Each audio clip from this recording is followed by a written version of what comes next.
Hola, ¿qué tal? Daros la bienvenida a otro programa de Casus Belli y en concreto a un episodio de esta especie de serie en la que, pues bueno, vamos contando fugas navales, barcos que escapan contra todo pronóstico de un destino que parece absolutamente señalado e inevitable y que se convierten en leyenda por una increíble hazaña ante la adversidad más absoluta. Y bueno, pues ya mm, me habéis hecho saber con vuestros comentarios, con los mensajes que habéis dejado en Twitter y demás, que os está gustando bastante. Así que, pues vamos con otro episodio y en esta ocasión, pues vamos a ver si me da mi escasa habilidad para narrar una de las primeras historias de este tipo que conocí, siendo un imberbe pequeñajo de 9 años, cuando leí en un fascículo de estos de historia de la Segunda Guerra Mundial sobre la increíble hazaña del crucero japonés Mogami.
Bueno, primero aclarar, no he hecho ningún Barcos 10 del Mogami ni de ninguno de su clase. No he presentado este buque en ninguna otra parte más que cuando tocó hablar de la batalla de Midway y cuando hablamos pues de los primeros momentos de la invasión de Indonesia y demás en la campaña del Pacífico. También salió más adelante en los combates del Golfo de Leyte y eso, y bueno, pero había sido siempre un personaje secundario que asomaba de vez en cuando por ahí y al que, bueno, pues comenté solamente de pasada. Realmente esto me ponía una disyuntiva a la hora de hacer el programa, porque yo digo, hombre, si ni siquiera hemos hablado de él, vamos a plantarnos aquí justo con esto. Y lo primero que largamos es la batalla más impresionante que tuvo que librar. Pero sí, es que si le dedico más adelante un Barcos 10, que es mi intención, va a pasar que nos vamos a encontrar con que solo para narrar este momento pues necesitaría mejor un par de horitas. Y si lo narrara menos, luego diría, bueno, pues tendría que hacer otro programa especial para explicarlo. Y a lo mejor, pues no lo explicaría bien en el Barcos 10 correspondiente y nos quedaríamos todos un poco así, despegados. Así que voy a narrar ahora esto y cuando, pues, quiera Dios, haga el programa específicamente sobre esta clase de cruceros o sobre en concreto el Mogami, pues ya diré, bueno, y hay un programa anterior en el que ya se comentó la hazaña que llevó a cabo, la gran escapada con la que se libró de un destino seguro en la batalla de Midway. Como diría Jack el Destripador, vamos por partes. Primero, comentemos un poco cómo es el barco, así sucintamente, porque ya digo que el programa específico vendrá más adelante. Se trataba de, bueno, algunos le llaman crucero pesado, otros llaman crucero ligero y la causa es bastante fácil de entender. Eh, los, los cruceros de la clase Mogami, en un principio, se trataba de 4 buques que se iban a fabricar a principios de los años 30 en los astilleros de Japón, todavía dentro de lo que se consideraba como crucero ligero según el Tratado de Londres, la continuación del Tratado de Washington. Se suponía que iban a tener pues un armamento típico de los cruceros ligeros del tratado, con cañones de 155 milímetros, y en concreto iban a tener 5 torres triples que podrían tener doble propósito, con lo cual pues eso en total 5 torres triples pues nos hacen 15 cañones. Esto ya nos sitúa bastante alejado de lo que es un crucero ligero normal. Esto ya andaría más dentro del crucero pesado, pero claro, con cañones más pequeños. No, son los cañones de 203 milímetros que se supone que calza un crucero pesado. Pero claro, el peso en diseño ya se quedaban 8.500 toneladas. Luego, cuando realmente se puso en marcha y se habían hecho todas las modificaciones y lo que no se contó a las comisiones internacionales que se estaba haciendo, pues la cosa andaba ya más cerca de las 14.000 toneladas que no de esas originales. El buque era realmente impresionante. Tenía una eslora que acabó siendo de unos 198 metros, con una manga de unos 20 metros, ensanchada a partir del proyecto original, un calado de unos 5,89 metros, y las 10 calderas tipo campón desarrollaban 152.000 caballos que transmitían energía gracias a las 4 turbinas engranadas, consiguiéndose una velocidad, cuando ya se ajustó el peso y el tamaño, de unos 35 nudos y medio máximo. O sea, increíble. El alcance no estaba nada mal, 8.000 millas náuticas a una velocidad de crucero de 14 nudos, y la tripulación incluía, entre oficiales y marinería, 850 hombres. El armamento, aparte de esas 5 torres triples de 15,5, o sea, de 155 milímetros, incluía 8 cañones secundarios montados en 4 torres dobles de 127 milímetros. Y desde el principio contó con 4 piezas de artillería antiaérea de 40 milímetros. También, se le colocaron 12 torpedos larga lanza, tipo 93 de los impulsados por oxígeno, que estaban colocados en 4 torres, cada una con 3 tubos, y luego aparte había 12 en el almacén preparados para ser subidos a bordo y recargar. Con el tiempo se le cambiarían las distribuciones de armamento y se le añadirían, en lugar de esos cañones triples de 155 milímetros, se le añadirían 3 torres con cañones de 200 milímetros en montajes dobles. Esto, claro, ya era totalmente de un crucero pesado. Se sustituyeron también los sistemas de cañones antiaéreos, los 4 de 40 milímetros, por 30 cañones antiaéreos de 25 milímetros. Y se conservaron la artillería secundaria de 127 milímetros y los torpedos de tipo 93. El blindaje no era nada del otro mundo. Evidentemente un crucero está hecho para correr. Lo que eran las cubiertas tenían blindajes entre 35 y 60 milímetros aproximadamente, y las torres tenían un blindaje extra de 25 milímetros. El cinturón acorazado contaba con un grosor que se iba adelgazando hacia los extremos desde los 100 milímetros hasta en el centro un blindaje mayor de 125 milímetros. Contaba además con una cierta cantidad de aviones que en un principio fueron 3 hidroaviones Kawanishi E-7K, que luego, a partir de las reformas que se le hacen en 1941, fueron sustituidos por Mitsubishi F-1M y por Aichi E-13A. Este buque, pues en un principio, ya demostró que tenía una serie de problemas e inconvenientes. Y me explico. La construcción había dejado bastante que desear. Se había dejado espacio suficiente como para poder colocar los cañones más potentes cuando se hiciera la reforma, pero se había tenido que utilizar aleaciones ligeras y aluminio en particular en la superestructura. También se había puesto una sola chimenea, por lo mismo, para ahorrar peso. Y por último, aquí es donde está la cosa, se hizo un sistema de soldadura eléctrica para ir uniendo las planchas.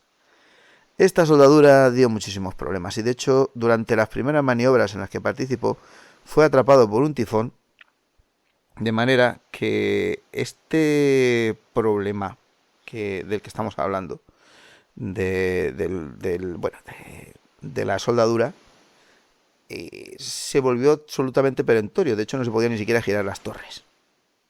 Bueno, en definitiva, el Mogami parecía que era un barco que no tenía demasiada buena suerte.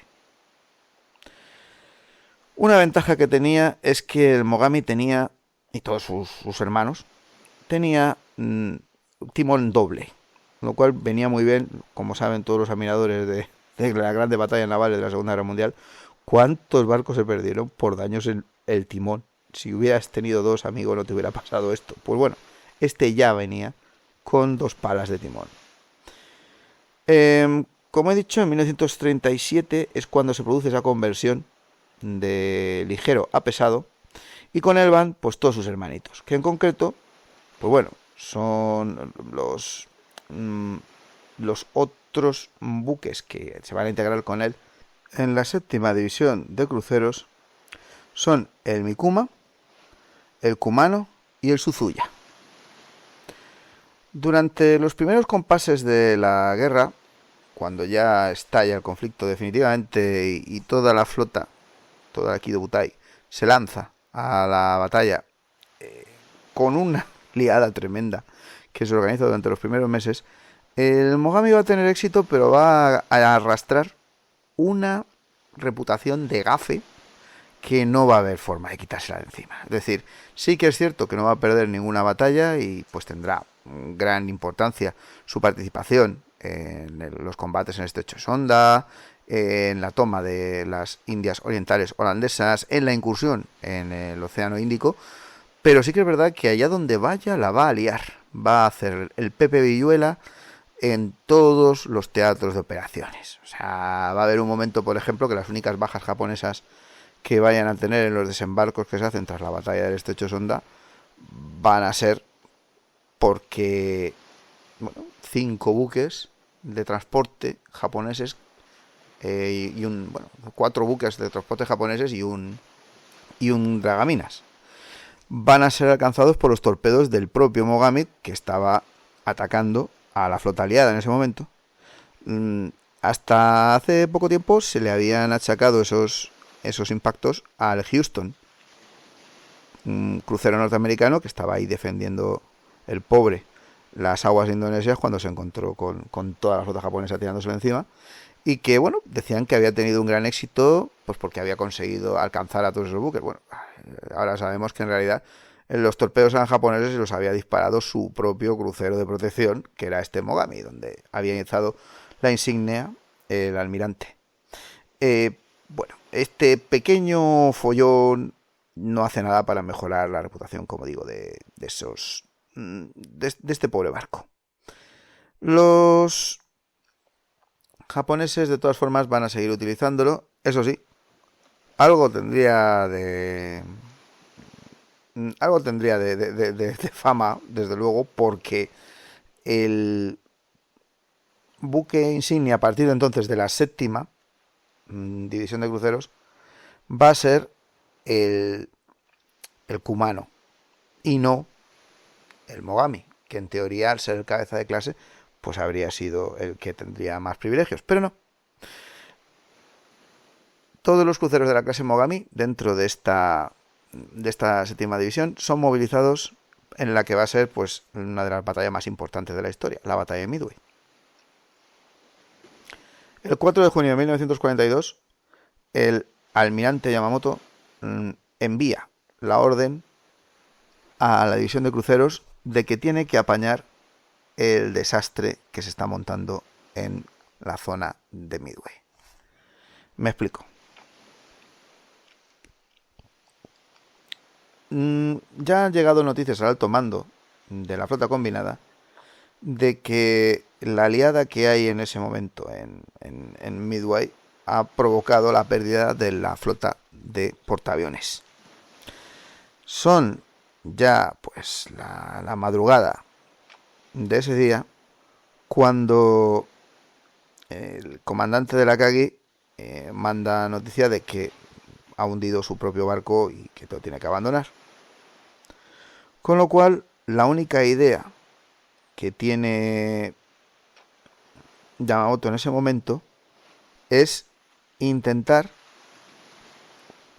retomar los dos portaaviones que estaban participando en las operaciones de distracción en las Islas Aleutianas, enviarlos hacia el sur, reforzar la flota que tiene en Nagumo y mover hacia adelante esa séptima división de cruceros junto con la octava división de destructores, en concreto los destructores Asashio y Arashio, para que se acercaran a Midway, bombardearan las pistas para evitar que siguieran saliendo aviones para atacar a la flota japonesa, destruir las protecciones que pudieran tener las defensas en la costa y preparar el desembarco de los buques de ataque, de los transportes de ataque que estarían un poco más al oeste después de haberlos reunido.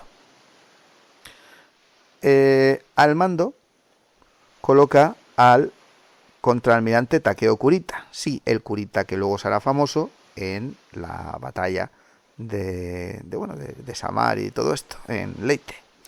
Pero todavía quedaba algo de tiempo, ¿vale? Démosle un plazo a este señor, que no lo matemos el primer día.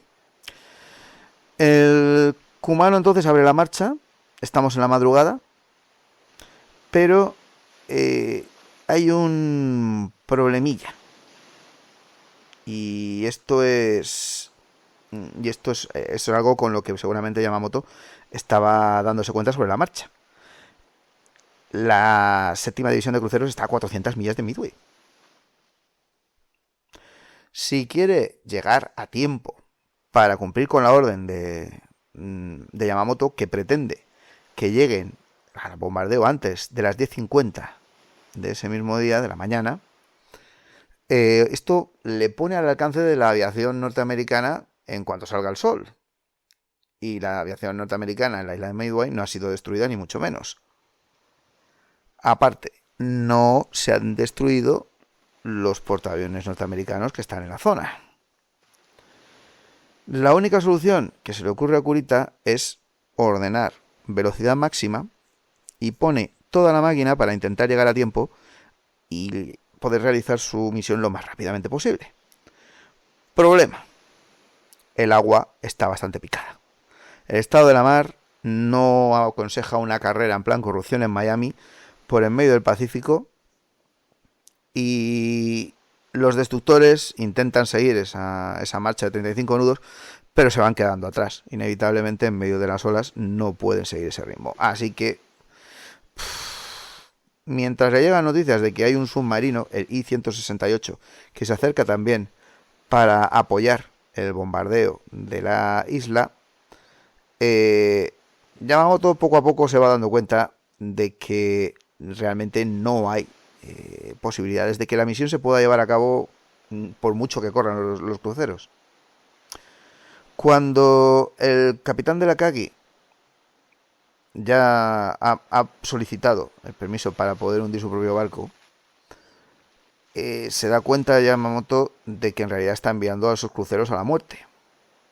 Ya no tiene ningún tipo de apoyo que vaya a poder enviarles, y si sale el sol tanto a la ida como a la vuelta, pues van a estar siendo atacados constantemente por la aviación norteamericana y esos portaaviones que él no consigue localizar. Así que, no sabiendo tampoco si hay grandes unidades norteamericanas en la zona y demás, envía una orden para que la séptima división de cruceros dé la vuelta y se reincorpore otra vez a la flota. Problema: alguien mete la pata en el servicio de transmisiones.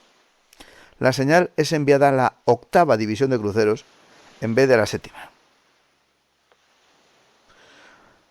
Son las 2 de la madrugada del día 5 de junio. Kurita está solamente a 90 millas de Midway. Y por fin en ese momento le llega la señal: retírate. La intención es reunirse de nuevo con el resto de la flota que estaba preparada para la operación, pero no contaban con que los norteamericanos ya habían empezado a mover sus fichas también. A poca distancia de ellos, inadvertidamente para nadie, le está siguiendo un submarino norteamericano, el USS Tambor. El Tambor es un submarino de la clase Tambor, porque era también el líder de su clase, que, bueno, no tenía ninguna cosa así especial, andaba pues cerca de las 1500 toneladas de desplazamiento en superficie, una eslora de unos 93 metros y medio, la manga de 8 metros 31 y el calado más o menos de 4 metros y medio. Tenía una velocidad máxima en superficie de 20 nudos y medio y 8,75 en inmersión. Tenía un alcance realmente excelente, unas 11.000 millas náuticas a una velocidad de crucero de 10 nudos. Su armamento era pavoroso. Tenía 6 tubos lanzatorpedos a proa y 4 a popa, de torpedos de 533 milímetros, con una dotación de 24 torpedos. Este barquito, pues, andaba por ahí, manteniéndose más o menos en una posición discreta como piquete de aviso, cuando su comandante, a la sazón, el capitán de corbeta John Murphy, observando a las 2:15 de la madrugada, descubre que hay 4 grandes buques que no consigue identificar. En medio de la oscuridad los pierde, pero no ceja. Sigue navegando en superficie para mantener el paso y a las 2:38 recupera el contacto, y en ese mismo momento los serviolas de la flota japonesa, que eran elegidos especialmente por su buena visión, descubre, el del Kumano, que es el que abre paso, que hay un barco ante ellos y tiene toda la pinta de ser un submarino.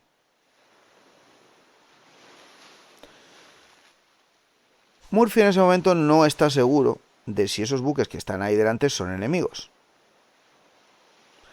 De hecho, había recibido avisos de que era posible que hubiera ya buques estadounidenses que estuvieran buscando a la flota japonesa por la zona en patrulla. Así que mantiene una cierta distancia, pero intenta, pues, no perder el contacto. El serviola del Kumano ha avisado a los mandos, llega la señal a Yamamoto y Yamamoto ordena que los buques viren hacia el norte. Y aquí es donde viene la primera liada. El giro tenía que ser básicamente unos 45 grados. Kurita transmite la orden a toda la división utilizando los reflectores. Pero se ve que hay alguien que se lía. En ese momento, Kurita, a bordo del Kumano, encabeza la marcha. Le siguen, naturalmente, el resto de los buques. En un primer momento, tras él justamente, se encuentran el Suzuya, detrás va el Mikuma y el último es el Mogami. ¿Qué es lo que sucede? Pues, bueno, están más o menos a 28 nudos bajo una luz poco potente de una luna muy menguada. Y resulta que la maniobra pues no es bien interpretada por los siguientes buques. Pero el Mogami lo entiende perfectamente. El navegante del Mogami, que es el capitán de corbeta Masaki Yamauchi, le pide por favor al oficial que en ese momento dirigía la maniobra que se apartara y toma el mando.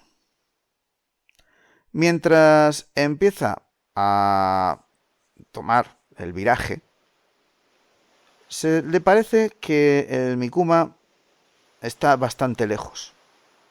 Se ajusta un poquito a estribor y cuando se está ya casi terminando la maniobra se da cuenta de que en realidad no está viendo al Mikuma sino al Suzuya. El Suzuya había interpretado mal el viraje y había virado 90 grados en lugar de los 45 que había solicitado Kurita. El Mogami estaba haciendo 45 también, pero el Mikuma había seguido al Suzuya y estaba prácticamente encima del Mogami. Yamauchi gritó inmediatamente que echaran el timón totalmente a babor y a toda máquina, pero ya era demasiado tarde. Estamos hablando de que en ese momento, pues, llevaban 5 minutos de maniobra y les quedaban segundos para la colisión. El choque a esa tremenda velocidad impacta en la zona de la superestructura entre la proa y bueno, el extremo del barco, digamos. El Mikuma no se lleva demasiado daño. Las planchas de blindaje se quedan bastante abolladas y el depósito de combustible de la sala de calderas número 4 tiene una pérdida. Esa fuga empieza a encontrar salida a través de una grieta de 20 metros de largo y 6 metros de ancho. Ahí es nada, o sea, vamos, como para meter a vivir ahí a 2 o 3 familias, en la parte del casco. Se hacen también una serie de arañazos en el palo mayor y en el montaje de la torre número 2 de la artillería secundaria. Y bueno, parece que ahí queda todo. Pero el Mogami está mucho peor. El Mogami se ha llevado un piñazo impresionante, la proa está hecha un auténtico acordeón y se ha doblado prácticamente 90 grados hasta la altura de la torre número 1 de la artillería principal. Kurita ve cómo está el tema. Se ha llevado el susto de su vida y ordena que los otros buques abandonen la zona y deja allí al Mogami y al Mikuma para que se apañen junto con los 2 destructores de la división octava, el Asagio y el Arasio. Mientras tanto, el pobre jefe del equipo de control de daños, el capitán de corbeta Masayushi Sarawatari, echa a correr hacia la proa a toda la velocidad que puede, buscando al personal, reuniendo a su equipo, pero realmente no tiene ni idea en ese momento de cuál es la situación. Es decir, prácticamente no hay luz, las informaciones son contradictorias, nadie sabe si se ha tratado de un torpedo, de una colisión con otro barco, de un ataque nocturno, no está claro. Digamos que también en ese momento lo que era el control de daños en la flota imperial dejaba un poquito que desear. Cuando Sarawatari por fin consigue llegar a la zona donde se ha producido el choque, empieza a darse cuenta de que el daño es bastante difícil de reparar y grave. Empieza a colocar empajados Makarov y a intentar cerrar todos los huecos que van apareciendo, todas las grietas y todas las vías que se han abierto en el casco. Después retrocede hasta el siguiente compartimento estanco y lo asegura para que si se produce finalmente una inundación no pueda alcanzar el resto del casco. La siguiente medida se la tiene que pensar bastante. Vamos a ver.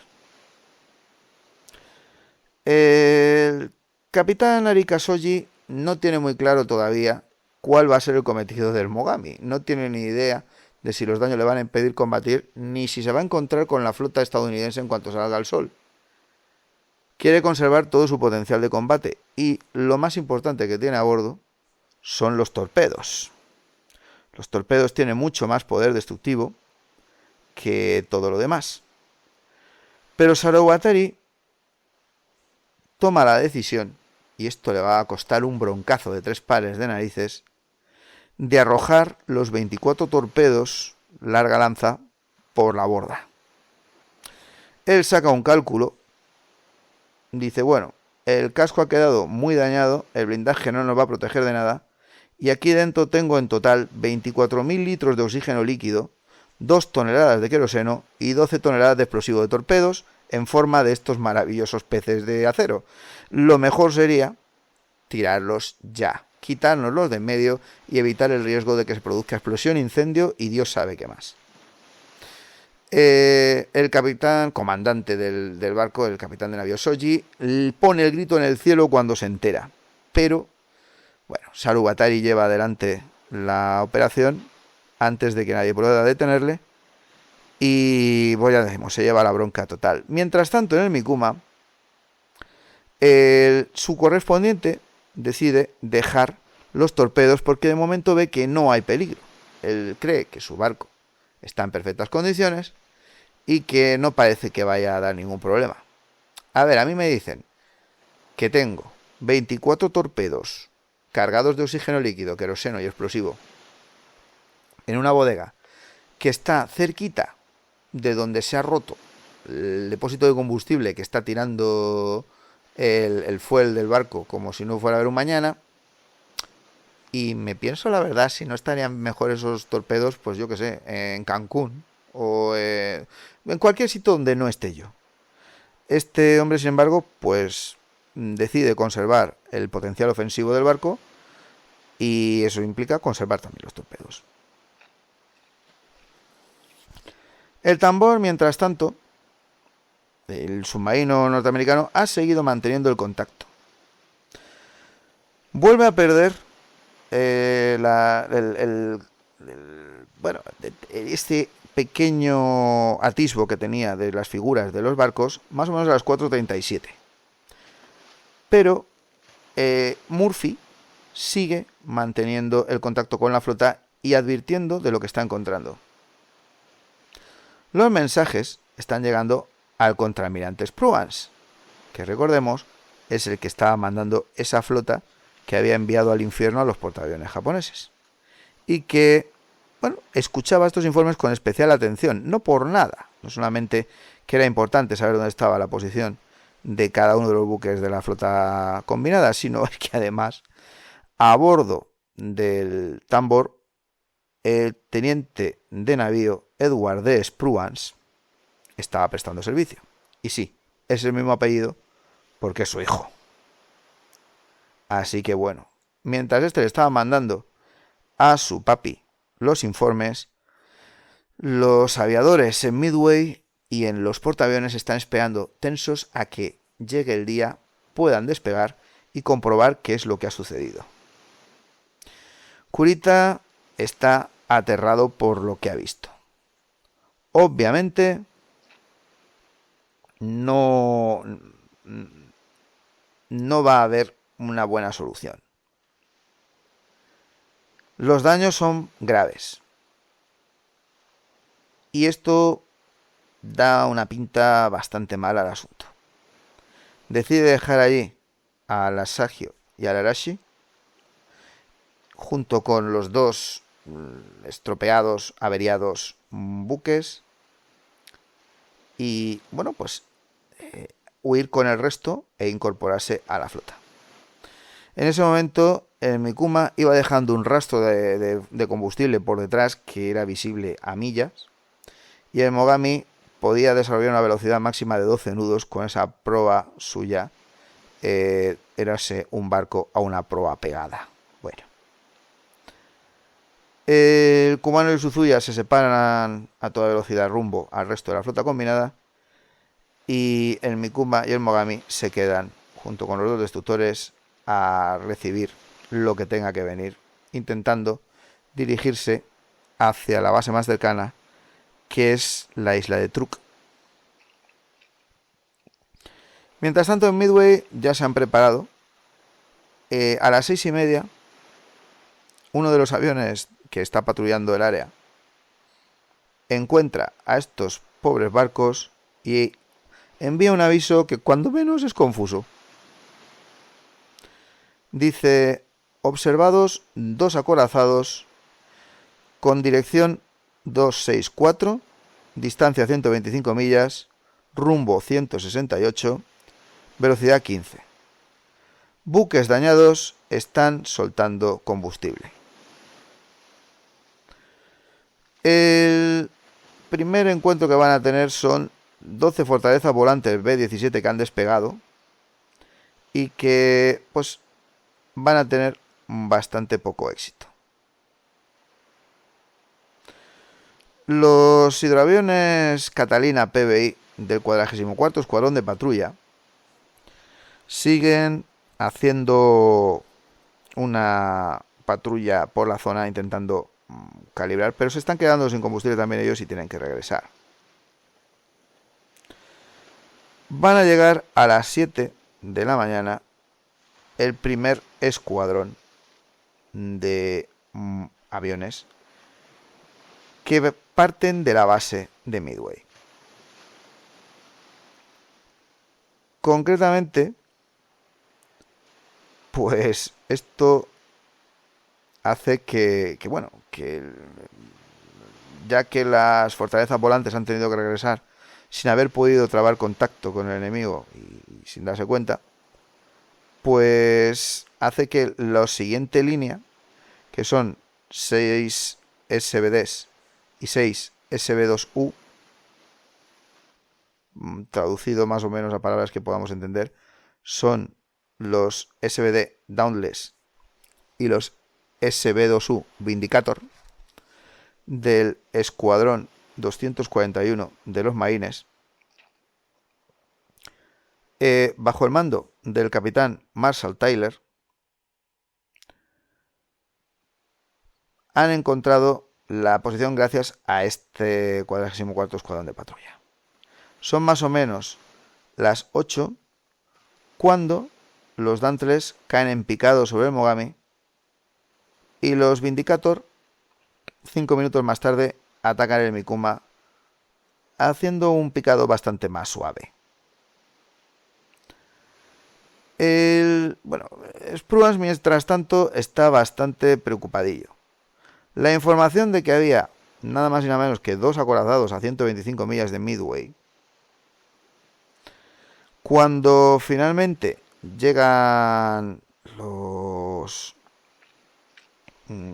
marines y le informan que no, que hay 2 cruceros más al oeste de Midway, se trata del Kumano y el Suzuya corriendo por sus vidas, y llega también el informe de que al oeste tiene un portaaviones que está ardiendo 2 acorazados y 3 cruceros.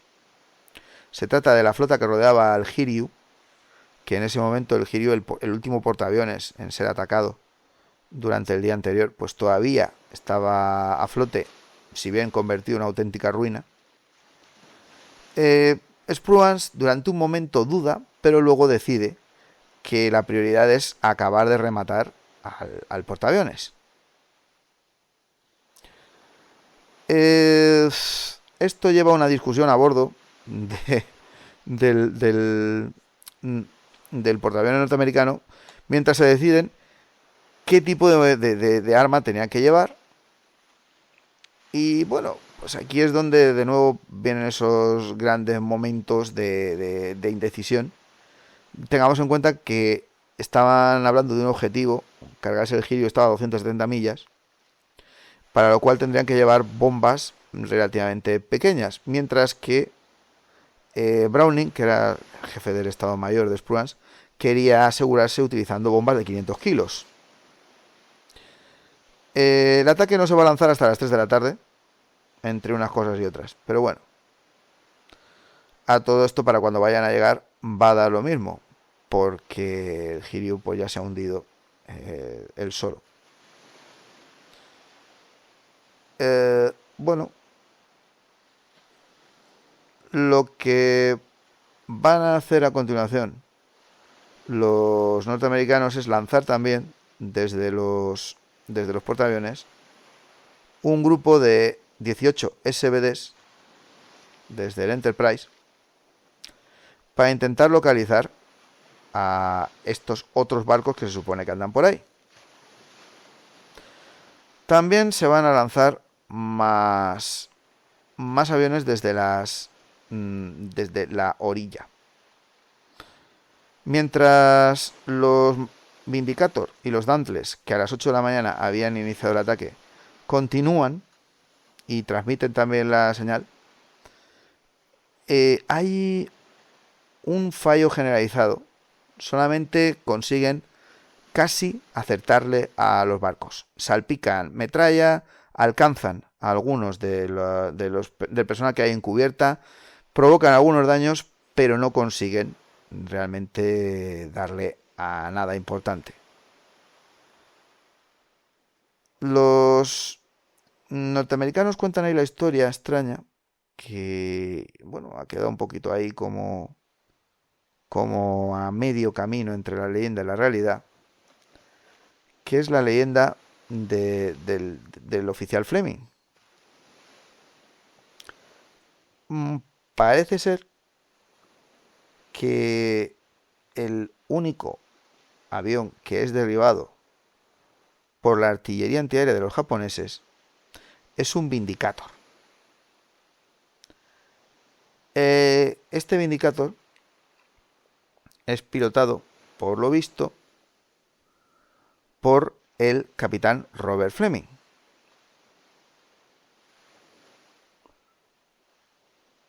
Según parece, él dejó caer la bomba, pero falló. Y dice la leyenda que se estampó contra la torre de popa del Mikuma, haciendo explotar su avión y provocando un incendio. Esto habría provocado que el incendio fuera absorbido por la toma de aire del motor de estribor. Le hubiera pegado fuego a los vapores del combustible y de inmediato hubiera producido una explosión y un incendio que mató a todo el equipo de fogoneros y detuvo en parte el motor, reduciendo la velocidad del buque. Bueno, según parece, Robert Fleming no llegó a alcanzar, el pobre, a este barco, sino que se estrelló cerca, pero en el mar. De todas formas, algo debió de pasar en el Mikuma, porque a partir de ahí va a convertirse en el perro flaco al que no hace más que salirle pulgas. Llega un vuelo de fortalezas volantes que vuelve a fallar.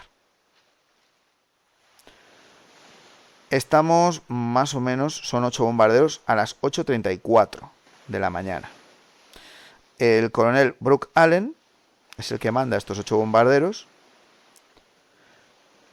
que desde 6.000 metros de altura pretendían alcanzar al Mogami y al Mikuma. Pero claro, jolín, darle un barco a 6.000 metros de altura, yo que sé que andaba buscando a esta gente, no parece muy lógico.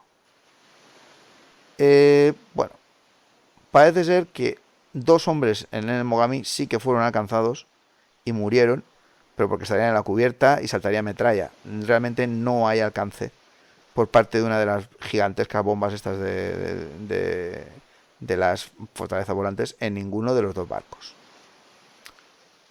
Hasta aquí, pues más o menos la cosa parece que se mantiene.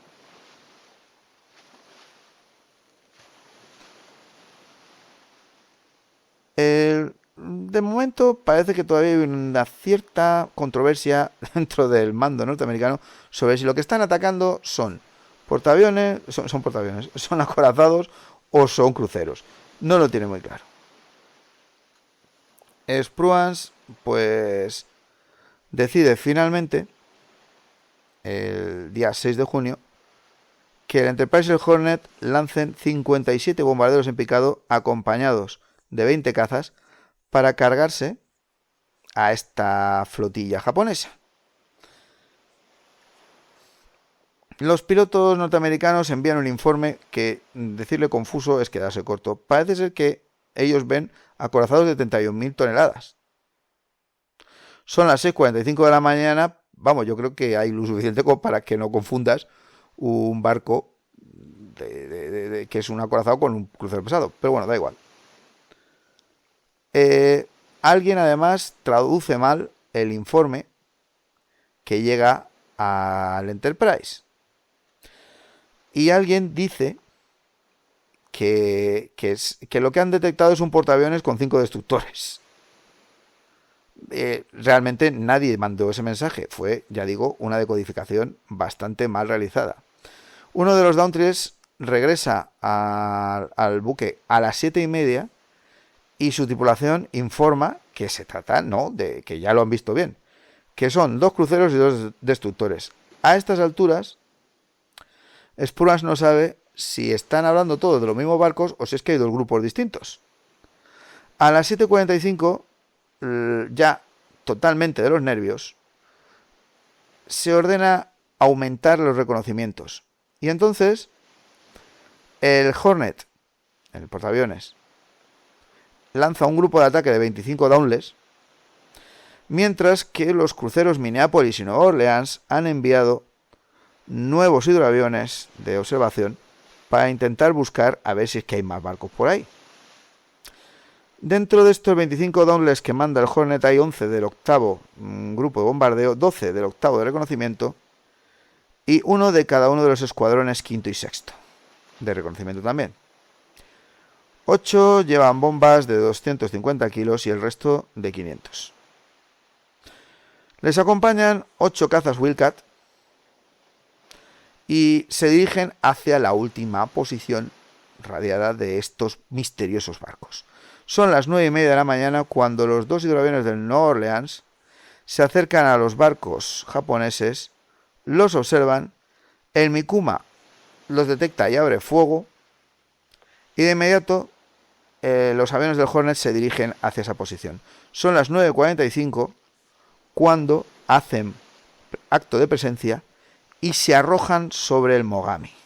Aquí se lía la de Dios. 2 bombas van a alcanzar al tremendo ya baqueteado barco y en la primera alcanzará la torre número 5, provocando una explosión que mata a todo el equipo. La dotación entera perece. El segundo de los impactos cae en la cubierta del hidroavión, abre un agujero y alcanza la sala de torpedos, provocando un incendio. Pero, ¡oh sorpresa!, no hay torpedos. Increíblemente, Saruwatari ha dado con la primera clave del día. Y de esta manera el buque no explota ni sufre más daños. Tras una hora de frenética actuación del equipo de control de daños, se consigue apagar el fuego. En estos momentos parece que los buques japoneses pueden seguir navegando. Se describe el daño causado por el ataque en el Mogami como leve. Y se decide que lo mejor será que se pongan al amparo de la aviación japonesa que despega desde la isla de Wake, que sería la zona más cercana, a 710 millas de distancia al suroeste. Y a las 11 se ordena el cambio de rumbo. Pero la segunda oleada, 31 Dauntless procedentes de los 2 portaaviones norteamericanos, formada por el tercer y sexto escuadrón de bombardeo y el quinto y sexto escuadrón de reconocimiento, más 12 Wildcats, bajo el mando del comandante Wally Short, superviviente del Yorktown, se plantan allí. Son las 12:11 y se desata de nuevo el infierno. En un primer momento atacan al Mogami también. Y de nuevo recibe 2 bombas.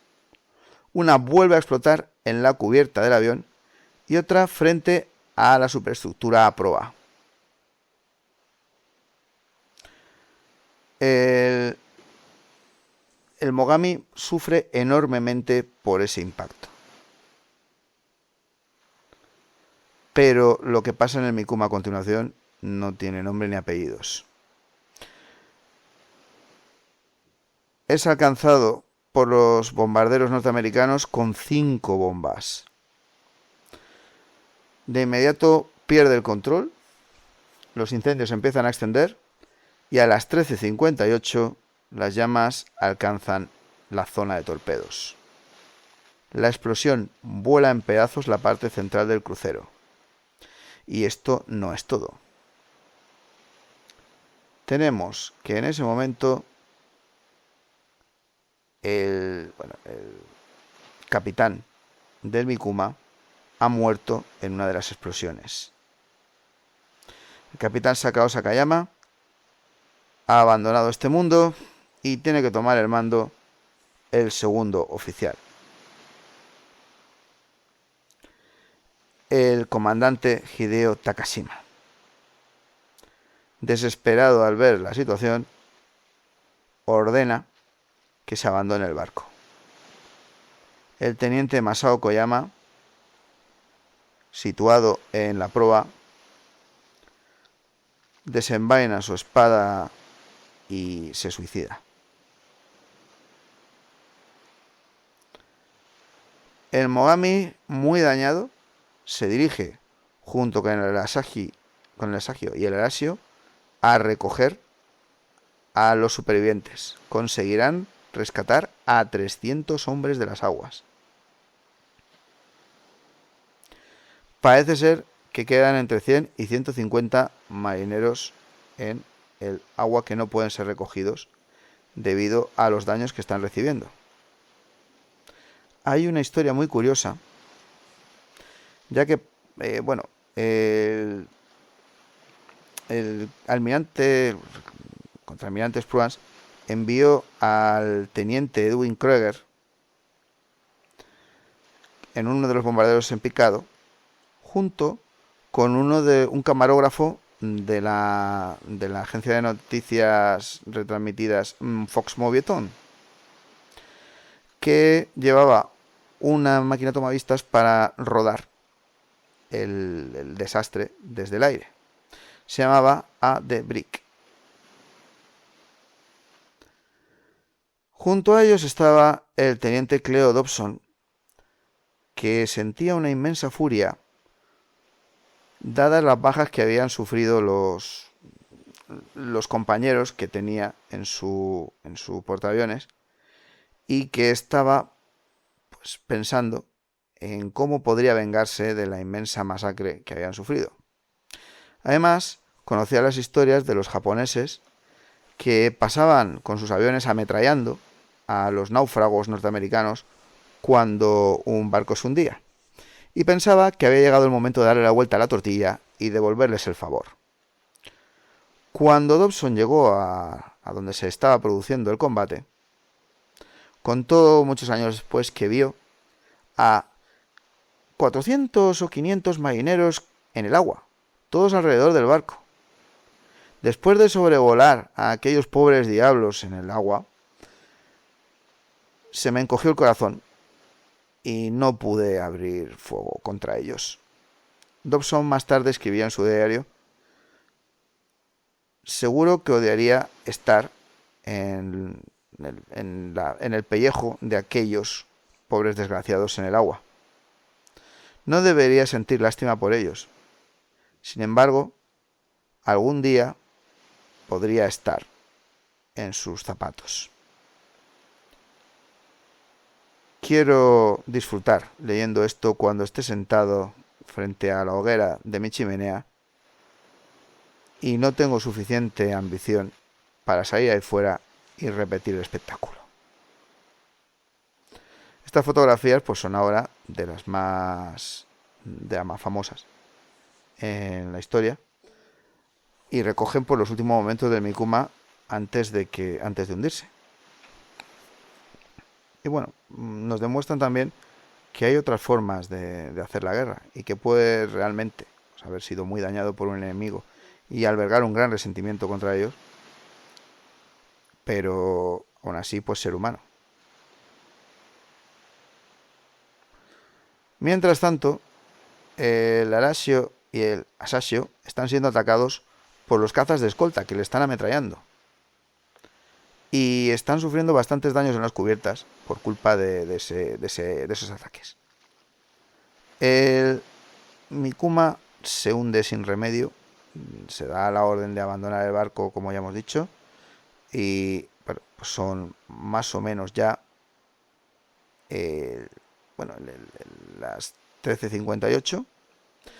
Efectivamente, el no haber arrojado los torpedos pues es lo que ha sentenciado al Mikuma, aunque al final se había llevado 11 impactos de bomba. Yo creo que se estaba pidiendo demasiado igual. El Mogami y el Arasio no consiguen sacar a todo el mundo. El Asasio empieza a dar vueltas, a girar alrededor de todo el conjunto para ver si puede proteger con su artillería antiaérea a los que están realizando el rescate y si puede también encontrar a alguno de los que se haya podido separar más debido a la explosión. Debido a los incendios que hay a bordo del Mikuma, no pueden unirse para que se haga un transbordo. Tienen que recogerlos directamente del agua y esto es muy complicado. El Arasio finalmente recibe un impacto de bomba en el montaje número 3 de artillería de 127 milímetros. Allí se estaban agrupando la gente a la que estaban sacando del agua y ahí fallecen 37 marineros.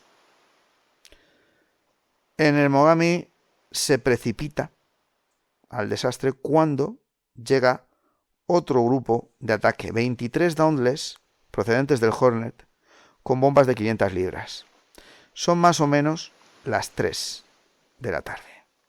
La quinta bomba vuelve a caer otra vez en la maldita cubierta de vuelo que debía de tener un puñetero imán para traer las bombas y el incendio esta vez se extiende al área de enfermería. Ningún miembro del personal sanitario sobrevive. Algunos heridos consiguen escapar en un primer momento, pero el resto muere en el incendio. La enfermería se convierte en un matadero. Ya han caído 3 bombas en el mismo sitio. Las escotillas de emergencia se han deformado debido a las explosiones. Las rutas de escape de esta manera quedan bloqueadas. Y ahora ya, pues si quieres arroz Catalina. El incendio corre el riesgo de salir totalmente de control y extenderse por todo el barco. La situación se puede ir totalmente de las manos. El tema, además, está ya pues, en el candelero. Alguna Santa Bárbara va a explotar de un momento a otro. Sarubatari, el héroe del día, no tiene mucho tiempo para calcular sus posibilidades. Viendo lo que hay y el riesgo que está corriendo, ordena el cierre de las escotillas que todavía pueden abrirse. De esta manera sentencia a muerte a las personas que todavía podrían intentar escapar. Sarubatari, temblando, llorando, acaba de cerrar las últimas y encierra así a sus propios compañeros para que ardan en el incendio. Pero la alternativa era que todos murieran en la explosión que se produciría. Mucho tiempo después recordaría cómo, abriendo las escotillas, encontró los restos de los que habían sido sus compañeros y no pudo evitar estremecerse. También encontró un oficial, un teniente de la sección de ingeniería que se había suicidado haciéndose el seppuku con su propia espada.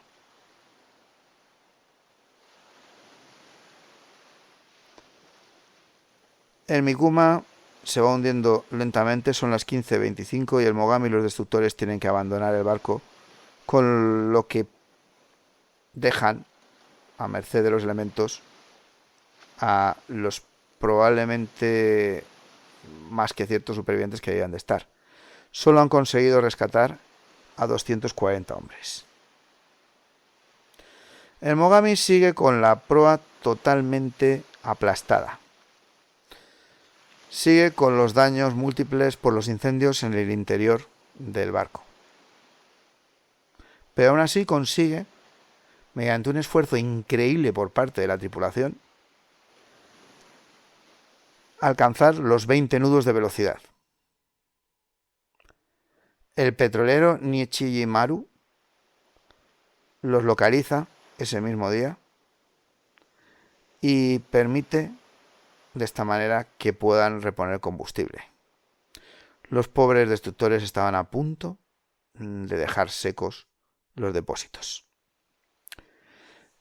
El 8 de julio consiguen reunirse con el Suzuya y el Kumano, los otros miembros de la séptima división de cruceros. Y en el colmo de la locura, el 14 de junio, consiguen llegar al puerto de Truk. Los japoneses atónitos contemplan como un barco con la proa absolutamente doblada, formando una esquina perfecta de 90 grados, con marcas de incendios por todo lo que es el casco del barco y la superestructura, con un aspecto absolutamente desastrado, ha conseguido escapar de todos y llegar hasta Truk.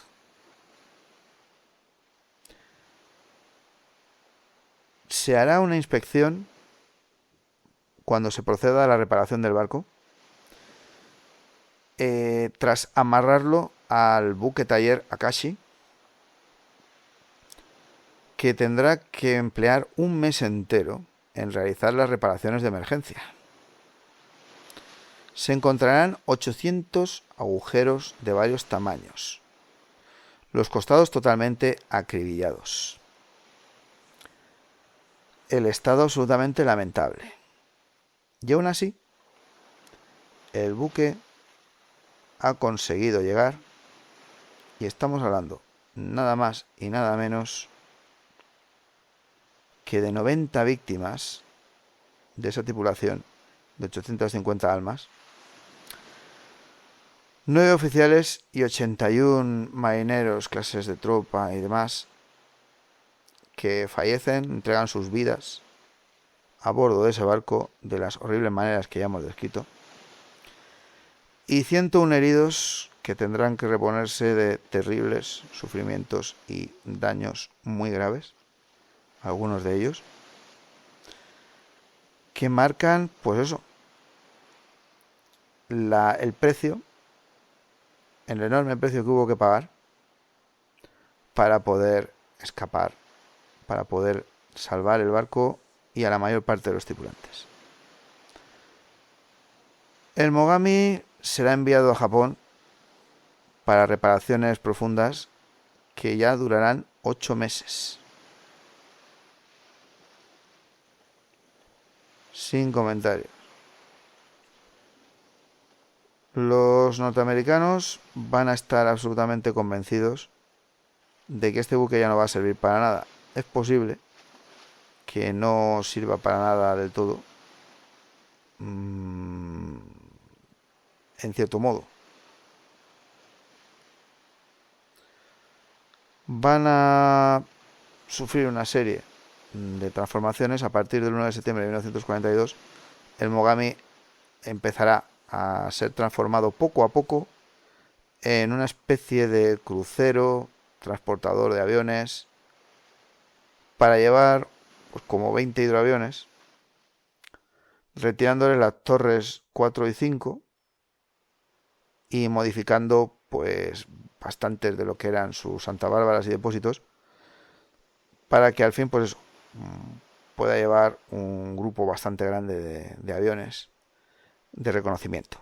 Pero bueno, esto ya será otra historia, y cuando hagamos el Barcos 10 de este buque o de sus hermanos o del conjunto, pues ya podremos hablar de ello. Este barco consigue pues entonces burlar la muerte en una cantidad enorme de ocasiones. Ya hemos descrito todos los ataques que sufre, ya hemos descrito el terrible bombardeo al que es sujeto, ya hemos descrito los múltiples impactos y la cantidad enorme de víctimas. Y bueno, pues a todo esto nos encontramos con un señor como es este increíble jefe de control de daños, el capitán de corbeta Sarubatari, que salva en 2 ocasiones o 3, o según como se mire, el barco, enfrentándose al criterio de su oficial superior y acarreando pues posiblemente la vergüenza sobre sí mismo al arrojar los torpedos y luego al condenar a muerte a varios de sus compañeros, pero cumplió con su obligación. La cuestión ahí estaba en: o sacrificamos esto o morimos todos o el barco se hunde, vamos. Y él pues en el último momento toma esta decisión, con rapidez, con velocidad, de una manera inflexible, eso sí, con remordimientos que durarán toda la vida, enfrentándose pues a su propia conciencia, pero sabiendo pues que en ese momento era lo que tenía que hacerse, que seguramente cualquier otra alternativa habría sido muchísimo peor. Y eso pues a veces nos pone en esas situaciones que nos trae la vida de vez en cuando, en las que, como decía Master and Commander, pues te toca elegir el animal menor. No podemos decidir entre 2 cosas buenas o entre una cosa buena y una cosa mala, sino que solamente tenemos 2 alternativas malas, peligrosas, difíciles o tristes, y tenemos que intentar elegir la que menos daño vaya a hacernos. Estos marineros pues tomaron la opción correcta desde casi cualquier punto de vista. Fue un sacrificio, fue difícil, pero en el Mikuma no se tomó y finalmente se hundió cuando explotaron esos torpedos, cuando todo el buque ardió. Y de ese Mikuma solamente se salvaron 240 hombres. Lo cual nos da una idea, pues eso, de la importancia, de la relevancia de esas decisiones. En fin, pues dicho esto, no quedaría nada más que añadir. Creía que se me estaban acabando los barcos exitosos que consiguen escapar de las terribles trampas y me acordé de esta historia y bueno, buscando en esta encontré todavía más que a lo mejor pues serían interesantes de comentar en otro de estos programas. En fin, no voy a alargarlo más, lo dejo ya aquí. Simplemente pues eso, desear que os haya gustado el programa. Por favor, hacednos saber vuestra opinión en los comentarios, en las redes sociales. Compartidlo si creéis que vale la pena con la gente que creáis que le pueda interesar. Y si os gustó realmente, pues dadle al me gusta, que eso también pues nos ayuda bastante.